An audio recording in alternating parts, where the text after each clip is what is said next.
Hi, everyone. So thank you for being patient. Technology, although I have many strengths, technology is not up there on the list. And yes, I did purchase the upgraded Zoom, and I'm not too sure what happened. I think it was a fluster of being in a new environment and perhaps a little bit of nerves of trying to get everything done. But for whatever reason, my account wouldn't log on, and then it locked me out. So I appreciate everyone's patience, and I guess the benefit is now you have a clear recording of both the teachings of the first week in our Heart of Yoga, Coming Home to Your True Self, the 8-limbed path, as well as the asana practice. So with a higher quality recording. So I guess that's the flip side. So for those of you that joined us in person, we actually did spend probably realistically the first half hour simply doing introductions and explaining who we were, what the program is essentially about, and getting to know one another a little bit there. So if you missed the first lesson, really, you didn't, it's great getting to know everybody, but you didn't miss any content of the course per se. So this is going to be about 30 minutes, no more. And then there will be an hour recording with the practice that we did. Okay, so this is the booklet that we used and that you will have, and you'll get a new booklet every single week. There'll be a new handout so that you'll have something to reference. You don't necessarily have to use it while we're doing the course per se, but that you will have a little manual to go along with this course as we go. So these are excerpts from my YTT manual, as well as some little amendments here and there to make it specific to what we're learning together. But you'll see in your book that we have our course schedule here. So very much teacher as I am, I like to be on track and to know exactly what our intentions are with each class. So for our first class, it was a course overview, an intro to all of the 8 limbs, and an intro to one another, and that's really what we did. And for our asana practice, it was a focus on classical sun salutations, which are called Surya Namaskar. Surya means sun, and Namaskar means like to bow or to honor. A and B, there's 2 main sun salutes. So that's really what we started with. So we had a group conversation about, where did yoga come from? How old is it? Where did it originate? And we collectively understand that it comes originally from India, and that there is a lot of discrepancy, I suppose you could say, about how old it really is. If you ask 100 people, scholars, yoga practitioners alike, you might get 12 different answers, maybe more, of how old yoga is. Some say it's 2,000 years, some say it's 5,000 years. It's very varied. And the reason why is because we didn't have videos like this, right? We didn't have social media to document when we posted what and when what was produced. So essentially yoga has been passed on through ancient texts, oral transmissions, from family member to family member, through dances, through songs, through iconography. So we really don't exactly know. And because yoga is very vast in its definition, but also has many different kind of foundational origin stories, it depends on who you ask, really and truly. It depends on what, where, in what country, how we define yoga, whether we're defining it as like asana, as the posture, or whether we're defining it more broadly as the 8 limbs, which is really what we're trying to do. I explained how this course was important to me, why I'm teaching it. And really the backstory is that I have been, so you have a little bit of my story without it being about me, but why this is valuable to me. So I have been practicing yoga for most of my life. I started practicing yoga as an older teenager, and that was a long time ago. I'm 48 now. And so back then where I lived, most of the yoga was quite classically influenced. So the little yoga spaces and studios that I went to, my teachers were either trained in India or their teachers were trained in India. The practice was very much influenced by meditation, by pranayama, by chanting, by Hindu deities. There was no Lululemon in sight. Ganesha might have been more prevalent than Lululemon, for example. So I feel very blessed. Sorry, I'm having a hot flash here. It's probably because I'm sitting under my blanket. I feel very blessed that that was my origin story, and so that's how I fell in love with yoga. It wasn't really about the poses. Like, yes, the stretching felt good, but it really was about the true essence of classical yoga, as well as the 8-limbed path. So as my yoga practice developed and I became a teacher, a yoga teacher, my first yoga teacher training was very much in a classical lineage. And I eventually opened my own little yoga studio in the town where I lived, which was Coburg. I was very lucky because I had this place of influence, and not in an ego way, but the position that I had the honor of being in, of serving, had a influence where I could offer classes and practices in the community that were in alignment with the more classical style of yoga that I had trained in and that I studied and that I continued to study. So it was kind of like a happy little bubble, to be honest. The teachers that worked with me and for me were in alignment with that. The students were in alignment with that. So I was able to kind of perpetuate what I believed to be true. When I moved to Barrie just about 10 years ago, it was quite a shock because the yoga community up here was very kind of, what I'm going to maybe sound a little bit judgmental here, but it was kind of watered down. There was no chanting. It was very physical. It was very trendy. And so I was like, where's all my yoga people? Like, where is everybody here?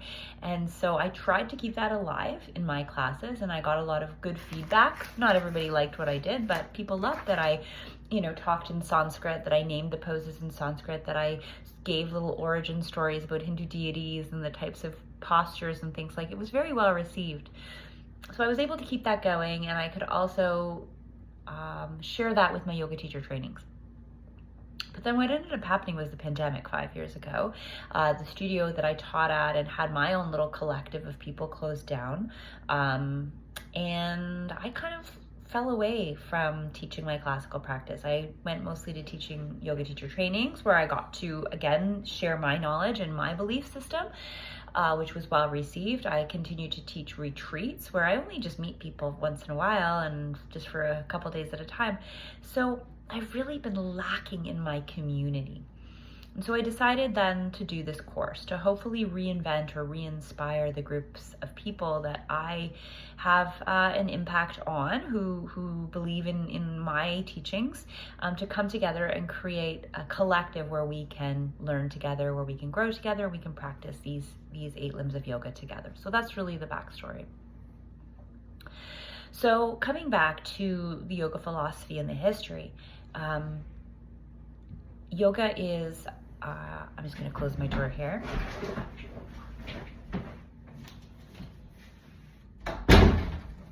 So yoga, as I said, is often thought of in our contemporary society as a series of physical postures and sometimes breathing. Yeah, we know it as peaceful, and yes, we know it as somewhat spiritual, but we understand it as taking our mat, rolling out our mat, getting on our mat, and doing our yoga. What we're learning in this course is that there's actually 6 systems or paths to yoga, and that can vary depending on who you ask, but we're going to talk about 6. And specifically, of those 6 systems or 6 paths of yoga, we are going to look at one, which is called Raja Yoga. And Raja Yoga is essentially the 8 limbs. Okay, so if that seemed like a lot, I'm going to back it up. So we didn't talk about this much in class. I just touched on it. It's in your little booklet that there are 6 systems of yoga. That's a whole other course.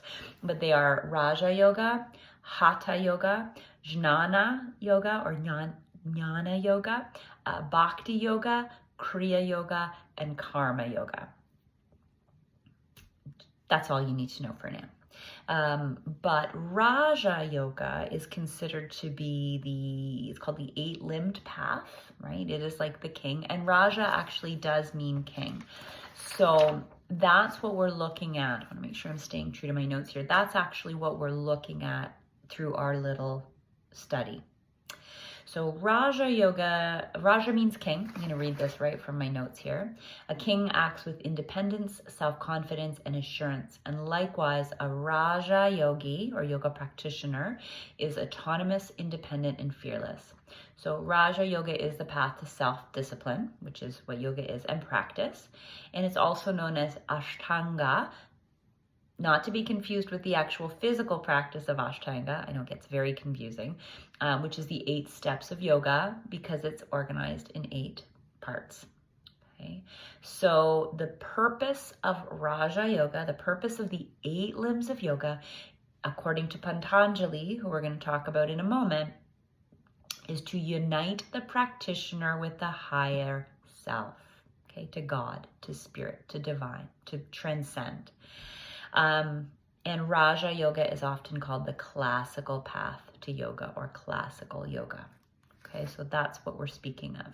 So you can say, I'm going to a yoga class and you're doing a flow to Taylor Swift. Nothing wrong with that. I'm probably going to go do that tonight at the mashup. But that's not classical. You can't call that classical yoga. You can't call that Raja Yoga. That is just some version of or some expression of a type of yoga, sort of, not really. I like to say that all yoga is good yoga if it's done with a good intention, if it's serving the practitioner, but it might not be classical yoga. So what we know is that there was this dude named Patanjali. I always had to say that over and over. And this is a couple thousand years ago. He was a scholar, perhaps a mystic, and he wrote, he didn't write this book, but he created, now it's a book called the Yoga Sutras. And it was the first known text about yoga. The irony, though, is that there's not one single yoga pose in the whole book. The Yoga Sutras, and I'm going to read a little bit here to make sure that I share everything I wanted to. The Yoga Sutras is considered to be the original and most complete basic text of yoga. Virtually any yoga student or teacher, almost, who's taken a yoga teacher training or studied, has read at least excerpts of what we consider to be a sacred text. So sutra is like a thread. And the Yoga Sutras is a compilation of basically these little phrases in Sanskrit that are very, very, very profound. And I would love to do a study on the sutras. That's, again, a whole other course. There's so many other offshoots of the 8 limbs that we could learn together, but we're just getting to the basics. Who's this Patanjali guy? He put together the Yoga Sutras. And within the Yoga Sutras are the 8 limbs. Okay, so again, it's considered to be the most important yoga text. It explains how you can cultivate a path to samadhi, which means bliss, enlightenment, liberation from suffering, where the yogi is absorbed into oneness with divine by releasing the ego. Okay, and so that's what the 8-limbed path is, really. It's the releasing of the ego. With the constant ego-centered activity of the mind always at work, our prejudices, desires, and passions bring us into the abyss of confusion, pain, and suffering. Yoga offers liberation from this suffering. Patanjali gives nuanced guidance on practices for stilling the mind and eradicating the mental afflictions that cause suffering in the world. So one of the Yoga Sutras is that the goal of yoga, or not the goal, but the purpose of yoga is to quiet the chatter in the mind, to the cessation of the fluctuations of the mind. So that's really important when we understand what the purpose of these 8 limbs are. It's to quiet our brain. That's all it is. And all of the 8 limbs, 7 really, because the last one is the final samadhi, the bliss.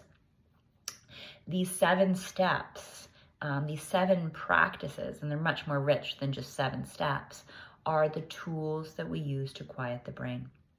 The word yoga comes from the Sanskrit word of yuja, Y-U-G, which can be translated into yoking or union. And it's often taught in our yoga practice that we are focusing on mind, body, and spirit, which we do. But it's far deeper than that. It's far deeper than that. And there's also something called the koshas, which I mention in our practice tonight, or whenever you do this practice, that there are 5 koshas, Koshas, 5 bodies, 5 layers of our body. I'll speak to those later, and that really is kind of the yoking of all of these essences, all of these sheaths of who we are, and we bring them together, we connect them through the 8 limbs of yoga, and thus have this well-balanced, comprehensive essence of who we are as we connect to divinity. So Patanjali's goal for us is that through these practices, we can still the mind, merge into oneness with the divine. When we awaken to divine essence, we are able to live fully from a place of authenticity. We are able to discern who we really are and what our purpose is. We don't have to look to the exterior, so outside of us, because one of our 8 limbs is about really connecting with who we are on the inside, to determine right from wrong. All of the answers are found within. The Yoga Sutra is a guidebook of classical or Raja Yoga, written at least 1700 years ago, some will say 2000 or more. It's made up of 195 aphorisms or sutras, these little phrases or words of wisdom. And it's important to note that Patanjali did not create yoga. He instead brilliantly compiled and composed its essence. It's not necessary to read the sutras from beginning to end. Okay, so I'm going to pause there. Okay, so that brings us really to our first kind of visual representation of our 8 limbs. So you'll see in your handout that you have this little sheet here, and it's a little tricky to see. I needed my glasses, and you'll see that there's also on the other page that follows it a breakdown of that. So I like a visual, and this page kind of gives us that overview of what these 8 limbs are. And we had a little conversation about each of them. It's important to note that they're in no particular order in that, well, they sort of are, but you don't have to do one, then the next, then the next, then the next. They're not independent of one another. They're all interdependent of one another. And you can kind of weave in and out of them as you work on your own practice in your life. I like to point out that the 3rd limb of yoga, which is asana or posture, is the one, it's kind of like the gateway. I call it the gateway drug into yoga. Like that's how most people come to yoga. They need to stretch, they need to move, their doctor says they need to, they've got a busy brain, whatever it is. So that's usually what pulls people in, is that 3rd limb. And so that's often where people start. And sometimes they only hang out in the 3rd limb and the 4th limb, and maybe like dabble in the others. Like they just do asana and they just breathe. I know I'm getting ahead of myself, but this will make sense. And it's typically not until we spend some time in asana, hopefully, we have a good teacher who can guide us to the awareness that there are these other limbs, that the changes start to happen. And I joke that, you know, for some people, they just go to yoga and they're doing yoga. I say Taylor Swift because I find it funny that a lot of yoga teachers play Taylor Swift. I love Taylor Swift. I'm not bashing Taylor Swift, but I'm like, why? Like, why do people want to do yoga to Taylor Swift? But, you know, nonetheless, you could be doing your yoga to Taylor Swift and feel like something's changing. Like, what's changing in my life? I'm being kinder to people. I'm choosing better food for my body. I'm being more mindful about the types of, you know, clothing, non-harmful clothing that I'm purchasing. I'm choosing to eliminate certain people from my life. What's going on? I'm just going to yoga a few times a week and doing it to, you know, shake it off or whatever. I'm being silly, but you know what I mean. And the idea is that sometimes we don't have to identify that we're practicing the other 8 limbs or the other 7 limbs in order to recognize that there is great shift happening, and that the byproduct of a yoga practice, of any yoga practice, is that you are inadvertently experiencing the benefits of the other limbs, or you're even practicing the other limbs without knowing it. So it's kind of cool. Nonetheless, let's start from the top. So the first limb, actually the first two limbs are very connected, and they are the yamas and the niyamas. So the yamas are considered to be self-restraints. So they're things that we do that we integrate into our lives, 5 things. There's 5 yamas and 5 niyamas that help us to essentially, I think, if I may say so, be a better human. Like, take your yoga off of the mat. And we're going to dive into them next week. I'm really excited because I love them. But they are in order. These ones do go in order. So ahimsa, satya, asteya, aparigraha, brahmacharya. I've been teaching them and learning them for years, but I still always like to look at my notes. Okay, and you're like, what did she just say? Ahimsa. Ahimsa is nonviolence. Okay, and we are gonna delve into them more, but I don't want you to think of it as like, I'm not just gonna punch somebody out. It's so much more than that. Hopefully we're all not doing that. It's nonviolence in our words, it's nonviolence in our actions, it's nonviolence to ourselves, it's nonviolence to our body. It can be an interpretation of whatever you want it to be. And that's the really cool part about it, is that you can revisit these every week.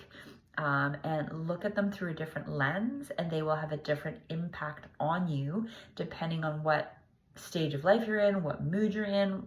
If I'm looking at nonviolence in terms of how I clothe my body, if I'm looking at nonviolence in terms of how I'm communicating with my husband, and it's all very subjective, right? It's all very relative to the practitioner. So there is no like wrong and right. There is no black and white. You're not going to say that's bad, that's good.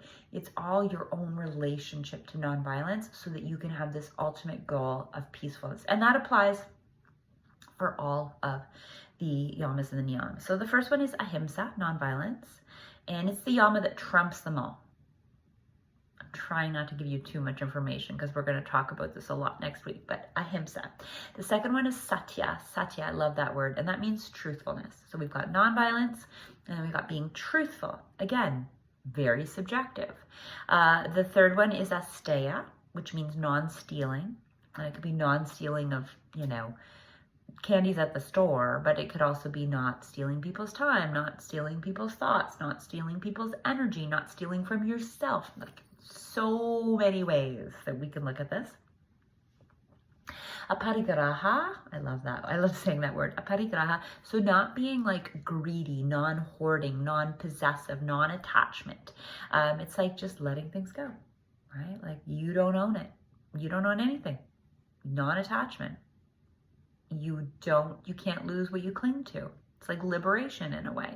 And then the fifth one is brahmacharya, which actually means sexual celibacy. But over the years, we've come to kind of loosen up the reins on that interpretation. And we now consider it or refer to it as the right use of energy, which feels a lot more liberating, the right use of energy. And that, again, could apply to many, many different situations. So we will look at that. So that's the yamas. Then you've got the niyamas. The first two are really heavy.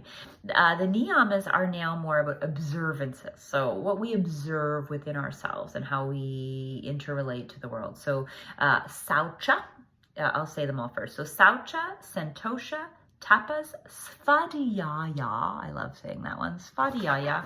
And, oh my God, I can't even see here. Oh, it's Ishvara Pranidhana. Pranidhana. Ishvara Pranidhana. You can't see it on the yellow very well, but you have it in your other notes. So saucha means cleanliness. And again, it could be cleanliness in your physical area, in your words, in your thoughts, in your body. Whatever cleanliness means for you, not being free of clutter. You have santosha, which is contentment. And contentment really to me means peacefulness. So what you're doing with feeling peaceful with what you have, how you relate, not striving, not clinging, like just regardless of the situation or whatever's going on, you have peacefulness and contentment. Could you imagine? Like, all we need is this and our lives are fabulous. Because then at that point, you're like, I don't even really need to do asana. My body might be stiff and sore, but I'm content, right? So yeah. Then we've got tapas, which is spiritual austerities. It can also mean like devotion and commitment and fire and staying the course and that which creates transformation. So it's like you're almost like your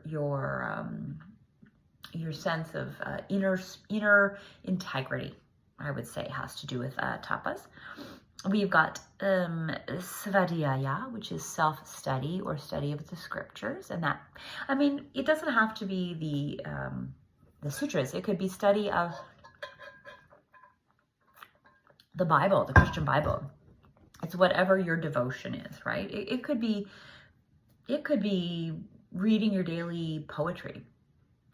If that's kind of what your connection to divinity is, really. It's just like your daily devotional or your regular devotional study. And then Ishvara Pranidhana, which means surrender to God. So it's one step up from your scripture study or your reading study or your commitment to deepening your own practice. It's really about how you are surrendering yourself to that belief system. So that's that. So your first limb, I know it's a lot, yamas, then your niyamas.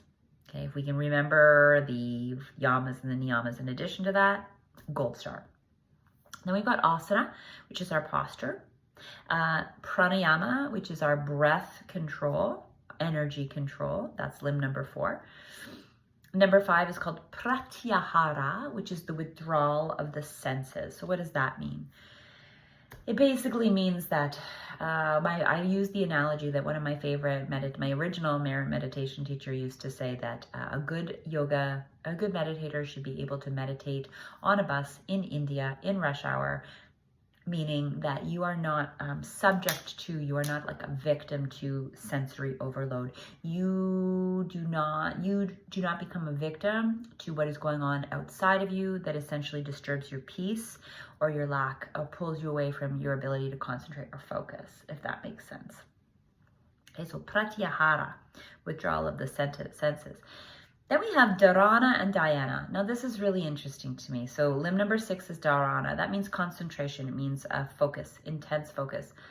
That comes before dhyana, which is meditation. We have this illusion that, meditation, I'm sitting here, I'm doing my ohms, I'm chanting, that my mind is clear, that I'm in a blissful state. Baloney. Nobody's is. Not anybody in our culture anyway, or virtually nobody. Before we learn how to meditate, we must learn how to concentrate, is what it comes down to. So I dare say that a lot of the practices that we call meditation are actually opportunities to practice our concentration. And that's what I say to any of my students is that don't worry about meditation. Like, let's just worry about concentrating first. Let's just worry about like reading a few pages of a book without losing our focus, without checking our phone. Let's just focus on connecting with our senses through mindfulness practices. That's really what dharana is. Mindfulness. It's really mindfulness. And that's, again, a whole other workshop, whole other conversation. But nonetheless, dharana is that step, that huge step that gets us in the general direction of meditation, which we will dive into in more detail. So dharana, then dhyana. Dhyana is meditation. And finally, the 8th limb is samadhi. Samadhi, which means bliss, enlightenment. I pretty much guarantee that none of us are going to get there, but we are still nonetheless on the path in that direction. It's kind of like saying, well, there's probably like a very, very, very slim chance that I'm ever going to be a gold medalist in competitive running, but that doesn't mean that I'm not going to start walking. I'm not going to move my body. I might do some light jogs. I might even compete in some local 5Ks or track and field events if I'm really good at my school or in my workplace. But that doesn't mean I don't do it at all, just because I know that there's like a 0.0000 chance that I'm ever going to win a gold medal at the Olympics. So it's that same kind of idea. Probably we're not getting there. You're not getting there. But nonetheless, all of these other practices and limbs are still supporting us to be the whole best self version of ourselves. So from the top, You got your yamas and your niyamas. Okay, I want to make sure I can see in case I need to reference this. So those 5 yamas, you've got ahimsa, you've got satya, you've got aparigraha, it's asteya first, aparigraha, then brahmacharya. Okay, so yamas, non-violence, truthfulness, non-stealing, non-possessiveness, and celibacy, or right use of energy. Okay, so those are your yamas. Limb number 1, your yamas. Limb number 2 is your niyamas. Those are your observances. So you've got saucha, cleanliness, or purity, cleanliness or purity. You have got santosha, which is contentment. You've got tapas, which is that like personal integrity and like that devotion. Tapas actually means like heat, burning off the excess. You've got your svadhyaya, which is your self-study, and you've got your self-study or your study of the scriptures, and then you've got Ishvara, Pranidhana, which is your surrender to God or divine. Okay, so yamas, niyamas. Then you got your yoga, your asana, right? What we think of as our yoga, and our pranayama, which is moving energy through our breath. Energy in, energy out. We'll dive into that in more detail. So that's 1, 2, 3, 4. Yamas, niyamas, asana, pranayama, breath. Okay. Then we go up to pratyahara, which is withdrawing from our senses. So on a bus in India, withdraw from my senses. Don't become a victim of what's going on outside of me. Then we learn to concentrate. Dharana, concentrate. Then we've got dhyana, which is meditate. And I always remember those because da comes before die. Shoot, that's my work phone. Da comes before die. I'm going to put this on pause. Okay, so to recap, yamas, niyamas. We've got our asana, we've got our pranayama. So we move and then we breathe. We withdraw our senses like we're on a bus in India, right? Withdraw from our senses, which brings us to our concentration, dharana, A before Y, to our meditation, dhyana, dhyana, samadhi, ultimate bliss. And those are our 8 limbs.